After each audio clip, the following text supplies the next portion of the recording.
at any rate, though, lost in all of this is the news that Kairi Sane is indeed officially done with WWE. This was taped on the same night that she beat Bayley on Raw, so that was her official final match in WWE. She went out with a win, which was a bit surprising. I'm not really sure why they would have... I mean, I guess they have her beat Bayley, so Bayley could attack her on Raw. I guess that makes sense. But what a weak way for her to go out, by getting attacked backstage, getting thrown into a wall. It's not like as if you mentioned, as if she got run over by a car, or, again, I don't want to see anything over the top like the eye for an eye bullshit, but like just have Shayna Baszler beat the shit out of her either in the ring or backstage. Bayley roughing her up a little bit, having that be her final appearance. I guess that's nice they explained why she's going away, but I just thought that was weak. And if that's the last that we see of Kairi Sane in WWE for good, I assume she will be back at some point. I just don't think that was a good way to write her off. What were your thoughts? Yeah, like you said, I would have just had Shayna Baszler beat the shit out of her and then set up Asuka and Shayna at SummerSlam. I think that would make the most sense.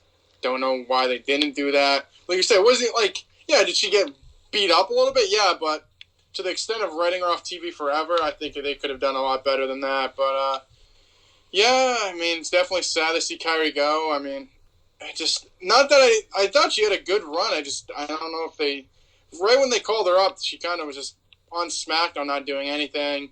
Then eventually they paired up with Asuka. Like, they were good champions, but the belts just never really mean much. So I think they could have done a lot more with her, especially with the pirate gimmick. They kind of just like, once she teamed with Asuka, that kind of just went away, and I feel like that kind of like made her a little bit different, especially on NXT and after she won the Mae Young Classic. But really enjoyed her NXT run. I thought her main roster run left a lot to desire. I feel like that's a lot of people. Mm-hmm. They get NXT just like, she had a decent run, but I think they could have made her a bigger star than she is. Like, instead of focusing, like you said, on Sasha and Bayley and Charlotte and Becky, I think she could have been another good player for that division, and they kind of, I wouldn't say squandered it, but they just didn't use her to her full potential, and it kind of sucks to see her go now. Do you think they missed the boat on not doing Kairi and Asuka at any point?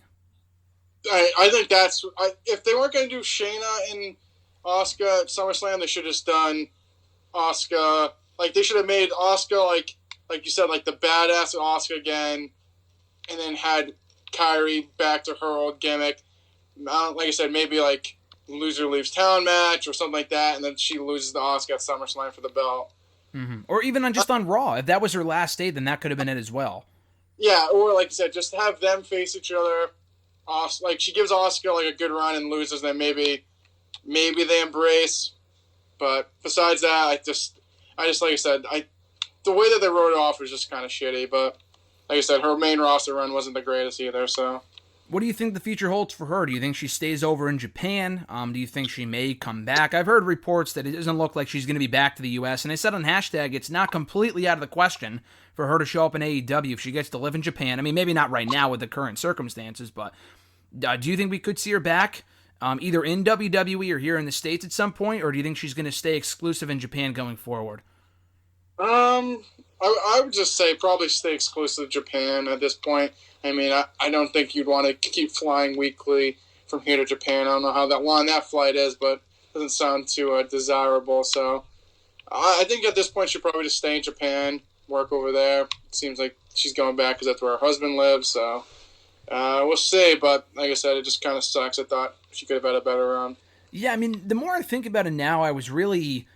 I was really of the mindset that she was staying, but when you really think about it, given the current circumstances, if she lives here in the States, which I'm sure she does, I think she lives in Florida because of her NXT run. She got married in February. I don't think her husband lives here. I think her husband lives over in Japan. She probably hasn't seen her husband since this whole thing started because you can't travel right now, at least not like week to week. Like if you do, I think it might be a 14-day quarantine type thing. I'm not exactly sure what the limitations are on that still, but... she probably hasn't seen her husband in a long time, so I do not blame her at all for wanting to leave WWE to go be with her family. I mean, dude, why leave when you could just stay and get beat up by Nia Jax every single week and almost have your life ended? Yep, yeah, exactly. So it sucks, but just I think, like I said, it's kind of the norm that they don't really get the run that they should have got, but I think they missed the boat on her. Yeah, and most definitely. Great talent. Looking forward to seeing what she does next. But I definitely agree. I think they missed the boat with her on her. They missed the boat on her in WWE in terms of how they booked her. I mean, she had a great run in NXT, as you mentioned, but her main roster run, as you mentioned as well, definitely left a lot to be desired. There was a lot more they could have done with her than just have her be a lackey for Asuka. And she had a good tag team title run, but considering her talent and being one of the best women's wrestlers in the world right now, it feels like they really missed the boat there by a lot with Kairi Sane in WWE.